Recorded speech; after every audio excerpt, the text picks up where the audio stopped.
Siku moja wakati nasoma Tanga niko kwa baba mkubwa. Tukarudi usiku saa moja kijiji kimoja kinaitwa Gwembwera. Kurudi saa moja bwana sikakutana Simba na watoto. Lakini hakutuona, ile njia tulipita ilikuwa chini ya miembe.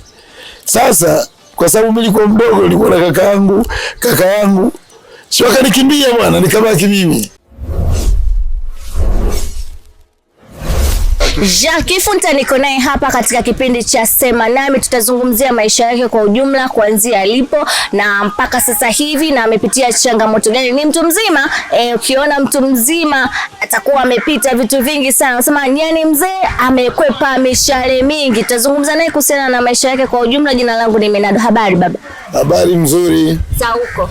Za hapa nzuri sana. Maisha yanaenda? Maisha yangu mimi mazuri. Nilizaliwa mwaka 1954. Sasa na miaka kama 71.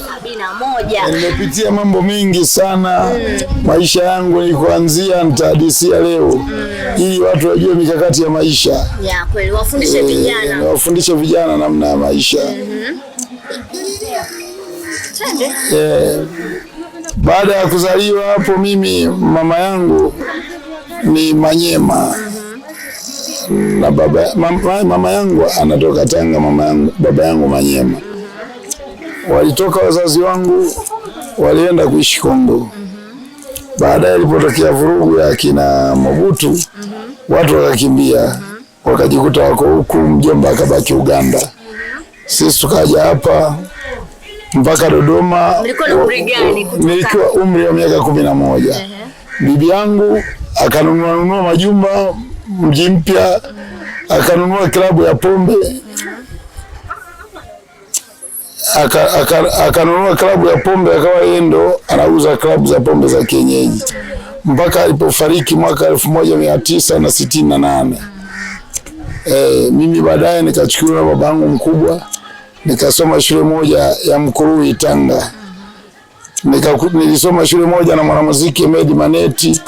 Mchezaji mmoja alikuwa anacheza Simba, mwanamichezo Omar Gumbo, wote ni marehemu sasa hivi. Nikarudi Dodoma. Nikaendelea na shule, nikasoma shule ya Karoleni, ilikuwa middle school. Baadaye nilipomaliza shule nikaenda shule ya sekondari Kibasira, Dar es Salaam. Nilipomaliza Kibasira, Dar es Salaam, nikarudi hapa. Una watu wangapi? Watoto wangu ni wawili tu, wa kike na wa kiume. Asengo Dilip na Mdoe Dilip. Mtoto wa kike na wa kiume, na wajukuu 6.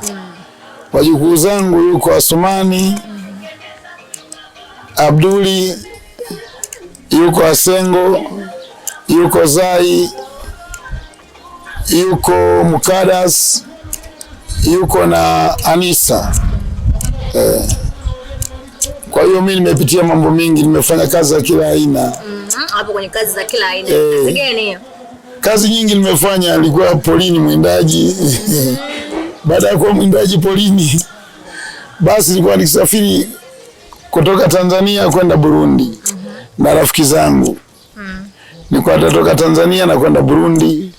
Tunapeleka biashara zetu, masufuria kule ilikuwa shida. Michele kule ilikuwa shida. Baada ya kuona maji sasa yanatusumbua, mawimbi, misukosuko ya mawimbi, hatupandi boti, tunapanda mitumbwi.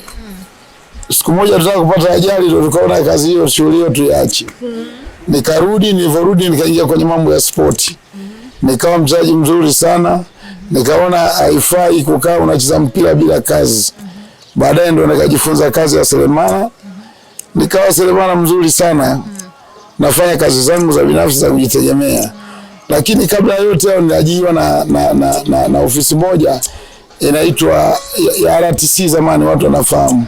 Kampuni ya biashara ambayo ilikuwa chini ya BOT. Kwa hiyo baada ya kuondoka RTC, basi baadaye nikajiunga na ofisi ya waziri mkuu 74 wakati nahamia Dodoma. Ofisi ya waziri mkuu pale ikabidi nisifanye kazi pale kwa sababu elimu nilikuwa nayo, wakanipeleka chuo kimoja Kizumbi. Kinaitwa Kizumbi katikati ya Shinyanga na Mwanza. Basi nikachukua elimu ya utaratibu, unajua tena. Kwa hiyo nikarudi ofisi ya waziri mkuu baada ya kutoka chuoni. Pale ofisi ya waziri mkuu, wakati waziri mkuu alikuwa Edward Moringe Sokoine. Nimefanya naye kazi mpaka alipofariki. Unatafuta faraja na kumbukumbu ya maisha? Karibu JJNWG Tour Company Limited, kampuni ya Kitanzania inayomilikiwa na vijana yenye uzoefu zaidi ya miaka 5 katika sekta ya utalii. Tunatoa huduma bora za safari za kitalii ikiwemo malazi, chakula pamoja na huduma za kitalii kupitia matawi yetu ya Mikumi na Arusha. Tuna hoteli yenye vyumba vya kulala, restaurant, duka la vifaa vya asili vya kitalii pamoja na magari bora ya safari aina ya Land Cruiser na Land Rover. Tunawahudumia wageni kutoka mataifa mbalimbali duniani kwa weledi, ukarimu na huduma zenye ubora wa hali ya juu. Unaweza kuwasiliana nasi kupitia nambari 07 15 33 33 30 au 07 87 52 85 50, au unaweza kutufuatilia katika akaunti zetu za Instagram kama WG Safari Camp Tanzania. Nyote mnakaribishwa. Wala yamine uchawi. Kwa hiyo mimi ninachokisema vijana sasa hivi watakiwa wapate maendeleo, sio kuloga. Huwezi kumloga mtu, utamloga nani? Watu wanasoma Qur'ani kwa ajili ya Mwenyezi Mungu. Kazi ya zege na elimu yangu. Unaona bwana, kufanya kazi ofisi ya waziri mkuu sio kitu cha kawaida. Lazima uelewe hicho kitu. Unaona? Ni ofisi nyeti. Sasa na elimu yangu, lakini kabla sijapata kazi hapo nilibeba zege. Sawa? Nimefanya kazi za ufundi wa kila aina, unasaidia fundi, unafanya hivi. Maisha ni kujiongeza tu. Kwa sababu ukikaa kwenye kibaraza unaongea, utapata ushawishi wa kwenda kukaba watu, kuvunja nyumba, utavuta bangi. Wenye viti wa mitaa sio wezi, hawaelewi, wanawajua, lakini wanaogopa. Sasa wazazi wao wanafahamiana. Sasa serikali inatakiwa iangalie wenye viti wa mitaa hawa, lazima wasimamiwe, na wao ndio wanasababisha vitu vingi katika maisha yetu. Kwenye utapeli, migogoro ya ardhi, wao ndio wanaingiza. Serikali haitazami vitu hivi. Inatakiwa wapite kila mtaa kuangalia wenye viti, watendaji. Hao ndio wamekuwa wezi wakubwa wa viwanja vya watu, wamekuwa wezi wakubwa wa kufarakanisha watu, wamekuwa ni watu wa ajabu ajabu sana. Tumepewa viongozi, lakini hawa sio viongozi, virokozi. Hichi kitu serikali wakiangalie. Haya, asante sana. Ana mengi ya kuzungumza, lakini tu muda wetu hauturuhusu. Jina langu ni Minado. Sasa kusubscribe, kulike na comment. Sema asante.